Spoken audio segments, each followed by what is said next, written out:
welcome. Thank you for joining us. I'm April Knight, and this is News 2 Week in Review. Topping our story tonight, Governor Kenneth E. Mapp held a press conference this week to clear up some misinformation about the refinery deal, he said. But it was the salary increases that everyone was talking about. News 2's James Gardner was there and has this story.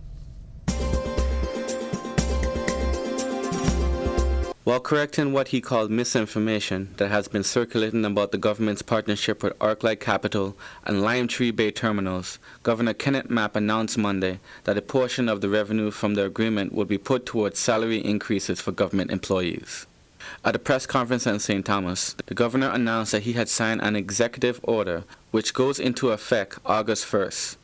That raises the minimum wage of all executive branch employees to $13 an hour and increases the base salary of several groups of government employees in an attempt to keep pace with the current cost of living and to boost recruitment efforts.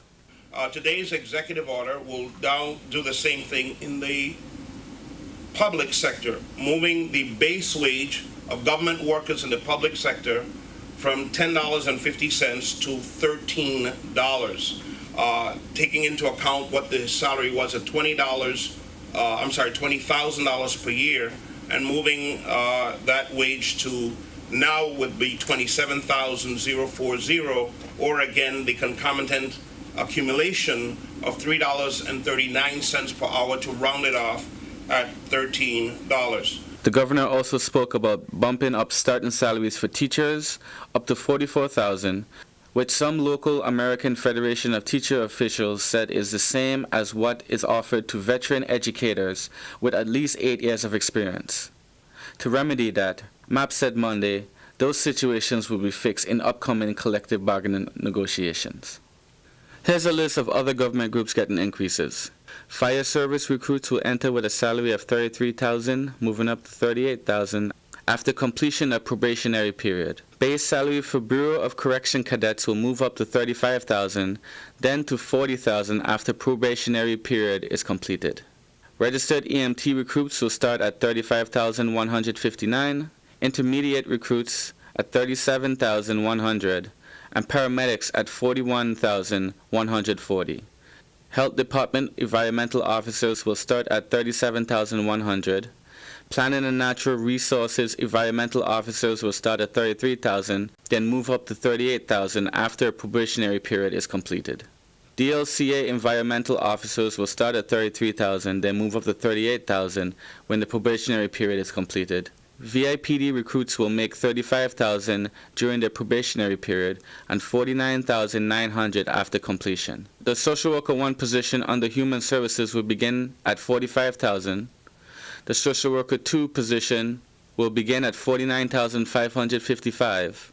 Social Worker 3, $54,183. And Social Worker 4, $57,395. Meanwhile, the governor added that the minimum wage in the public sector hasn't increased in more than 10 years, while private sector employees have had their bumped up to $10.50 per hour. The wage increase outlined in Monday's executive order will bring the hourly pay for government workers up to $13 an hour, or $27,040 per year.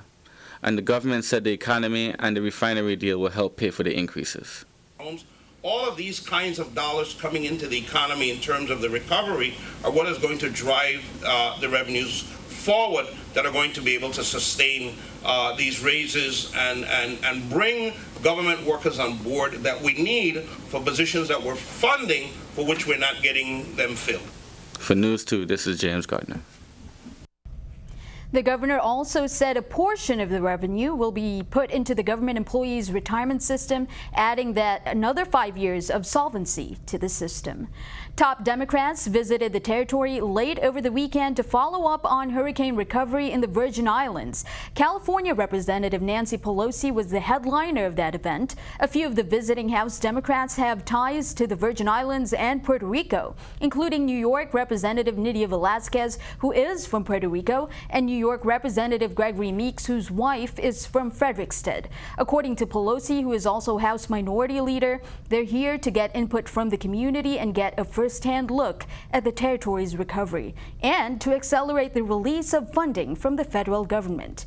Here's more. Behind have here alongside of us are members of Congress from very important committees of jurisdiction that affect the distribution of funds from FEMA. Secondly, many of them have large Caribbean populations in their districts. So the whole idea of what needs to be done, knowledge of the issue, commitment from the communities that we represent, and frankly, many of us have had natural disasters in our own district. So we come here with some knowledge, with some judgment about how we can be helpful. But what we needed to hear was from the community. We were at the Guy Benjamin Firehouse and Community Center earlier, as the governor referenced. We were there in Carl Bay, and then we were at healthcare providers briefed us on those needs. We talked and listened to Warner Power about how to go forward and the rest. Now we have to make sure the administration spends the money in a much more accelerated way. Because the needs don't stretch out, they just intensify. And of course, we're concerned about what could happen next. Well, remember that pipe bomb panic last week Friday that brought in the FBI unit to Sunny Isle on St. Croix? It turned out to be a toy. According to the VIPD, they got a call around 9 in the morning last Friday, July 27th, indicating there was a possible explosive device in the roadway off of the Queen Mary Highway near the entrance to the Sunny Isle Annex. The FBI bomb unit flew over to assist around 12:30 in the afternoon. They soon discovered that the device was fake. They announced an all clear close to 2 in the afternoon. Now, preliminary investigations revealed that a summer camp for students hosted by Youth with a Mission was playing a game called Capture the Flag the night before, and the replica of a bomb was placed on a truck for the campers to find. The camp director stated that the replica got dislodged from its hiding place and fell onto the roadway. It may have been a game, but the matter is under investigation by the Criminal Investigation Bureau and Human Services. Governor Mapp had something to say about this development. Going on in a day camp with children, that somehow we could be making those kinds of devices. What is the lesson that could be learned? I mean, I'm not being rhetorical here, but that's almost like having a day camp and you're telling the children, today the project is we're going to learn to rob a bank, and we're going to go find a bank and practice it. What is it that we're doing in the Virgin Islands? And then who pays the cost, the quantum cost? Even if you cut out the government's cost, who pays the quantum cost of the losses to the activity that was going on in that area in terms of commerce, in terms of jobs, and those things? Well, on Sunday, recruits from the St. Thomas St. John Police Academy will meet up with their counterparts from St. Croix when they take part in joint training at the National Guard facility on St. Croix. There are 2 classes, 18-1, which has already begun training, and 18-2, which will be the centralized class. The VIPD has been in discussions with off-island trainers from the International Association of Chiefs of Police. Those trainers in the territory within the next coming weeks, they're going to train with the local police cadres or trainers, work with them, provide training to the recruit, provide training to my senior staff and my supervisors from within the department, and do the total assessment of the training needs within the territory, and they will travel back to the mainland, and other trainers will follow. The idea, obviously, is to provide a police department that's second to none in the nation.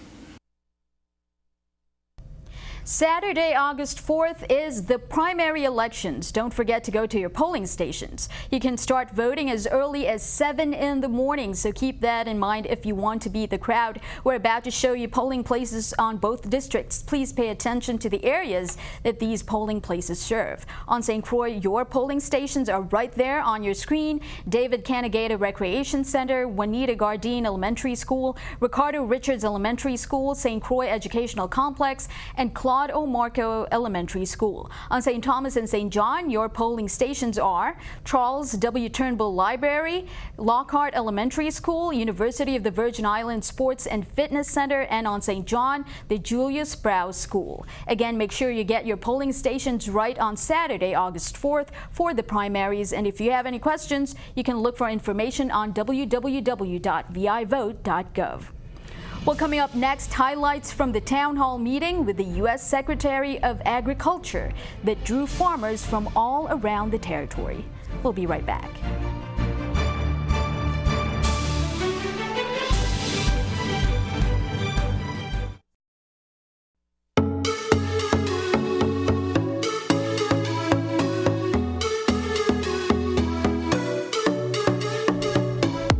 Welcome back. Attorney General Claude Walker traveled to St. John on Thursday morning to meet with the management of American Insurance Group, Affordable Housing AIG, owners of the Bellevue Village apartment complex on St. John. The AG's meeting with Thomas Musante, AIG president, comes more than a month after AG Walker strongly urged AIG to take immediate action to rehabilitate its property.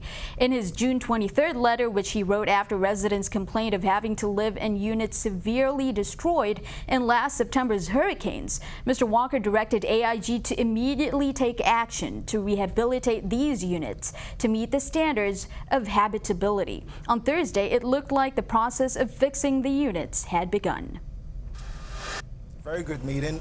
We're able to meet with a number of the tenants, including the Tenants Association president and the contractors, and I'm very convinced that this work will be done in a relatively short time. I know it may be several months before it's totally done, but from what I can see, the work has started and it's on its way.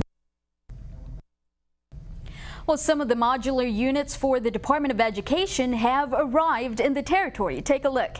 80 of them arrived in the territory last Sunday. The brightly colored structures were offloaded at the Crown Bay dock and moved to their designated locations on St. Thomas and St. John. The cargo vessel carrying these units left St. Thomas on Tuesday to ferry the St. Croix units over to the Big Island. ModSpace was contracted by government contractor AECOM to deliver more than 200 temporary classroom and admin facilities to the territory. The Education Department will receive shipments of modular classrooms every 7 days until the start of the school year on September 4th, according to the Department of Education. Well, on Wednesday, farmers from all over the territory gathered at the Bordeaux Farmers Market on St. Thomas. The United States Secretary of Agriculture was there to answer questions in a town hall meeting. Many of the farmers were able to relay their concerns, from crippling cost of supplies to difficulties in getting responses on their grant applications. Here are some of the highlights from that town hall meeting. We've never had a sitting Secretary of Agriculture visit the Virgin Islands ever. The agriculture community in the Virgin Islands and the people of the Virgin Islands, we want to thank you for extending yourself to come and visit us Americans offshore. Happy to be here from USDA, primarily to look at really the response that USDA participated with the islands after the hurricane. After the hurricane, they came out with some application, and they said that the farmers gonna fill out application so that they could send to the Department of Agriculture to get assistance for the farmers. And it's been months. We ain't hearing nothing. They ain't seen nothing taking place in fact.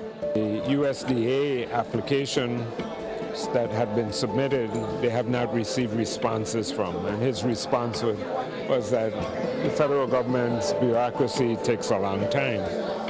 But it's too long. Is it possible that the Virgin Islands actually has its own resource offices or agencies?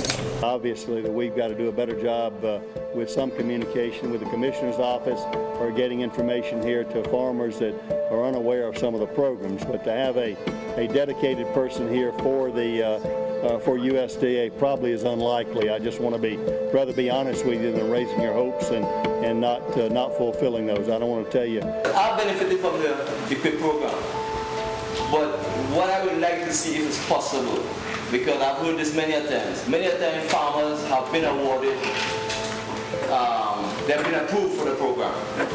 Unfortunately for some of the farmers, the availability of funds are not there in a sufficient time period for them to complete the project. And I'm wondering if the USDA, who has so much more funds available, if when a farmer is approved for such a project, if they can get at least 25% in the start-up. Currently, there's no legal way that we have to exempt that issue there, but those are the things that I'm learning down here in the island that we need to go back and see if that could be amended in that way.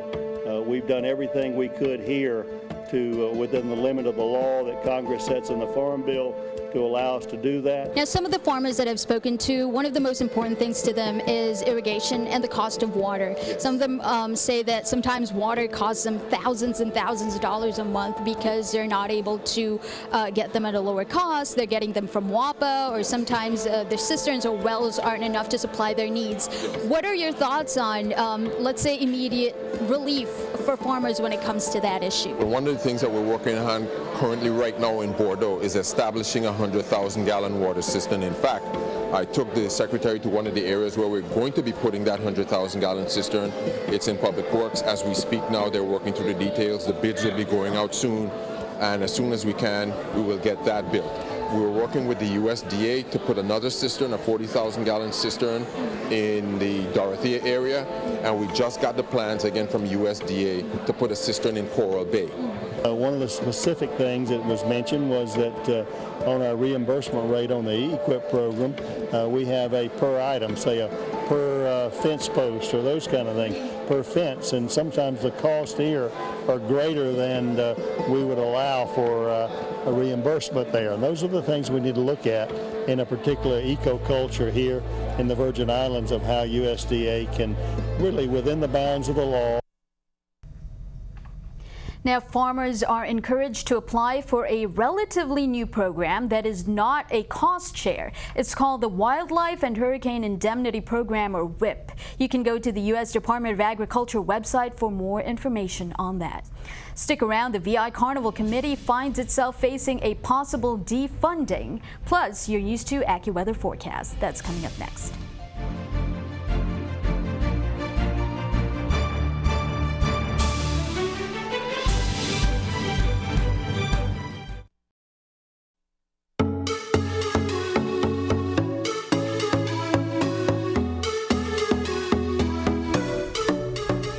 Welcome back. The Virgin Islands Carnival Committee for St. Thomas is in hot water, and now one lawmaker wants to send a message that accounting for government funds is serious business after the committee's display of unpreparedness at Senate hearings and several reschedules with very little notice.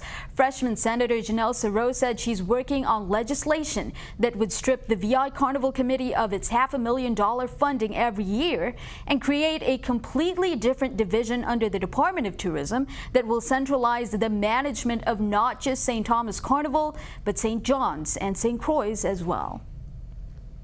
You know, the Carnival Committee has shown that they can no longer be entrusted with the operation of one of our most precious natural resources. You still have people that, won events and they haven't even received their prize or their award money. I don't think people understand when you look at the numbers that Carnival generates.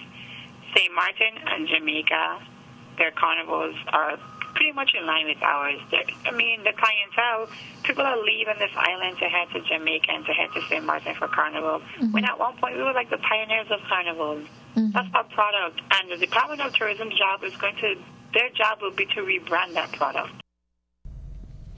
The VI Clean Coasts campaign under the Department of Planning and Natural Resources is in full swing. They launched on August 1st, and what it is a program that will incentivize businesses who are currently doing or who want to do environmentally friendly practices. You can sign up to be a recognized VI Clean Coasts member to attract eco-friendly clients, or you can also apply for small grants that will help you with, say, getting a new dishwasher if you want to get rid of plastic cups or plates or utensils utensils in your restaurant. Here's more from the DPNR.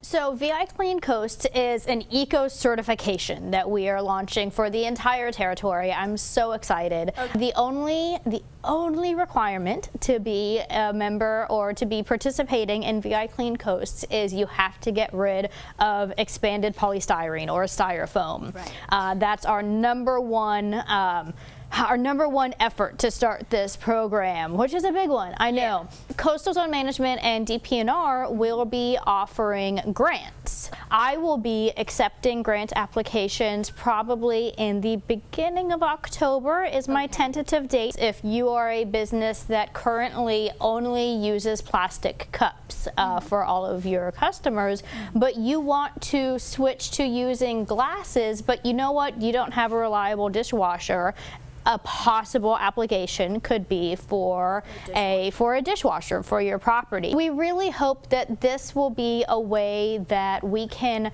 celebrate what businesses are already doing. And then from that, we will be able to help businesses grow.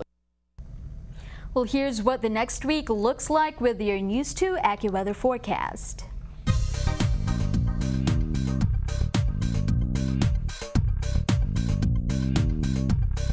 Good evening. We're going to continue to watch a few clouds and showers come across the Leeward Islands and head into the Virgin Islands into this weekend. For our extended forecast, we're going to have some drier air, limiting the amount of moisture we see. So if you're looking for some showers, this is the best chance to see it into the next few days. As our current satellite shows, we are not looking at too much in the way of moisture, just some light clouds out there, but we're going to watch an uptick in that tonight with a shower here or there and cooling down to 80 degrees. Tomorrow, topping off at 90 in St. John's, looking at some clouds out there, a shower or two, and once again, we're going to be watching this moisture come in due to tropical wave. It's not super strong, but it's enough to get just a few showers going here across St. Thomas as well as St. Croix for your Saturday as well as your Sunday. Topping off at 89 in St. Croix for tomorrow.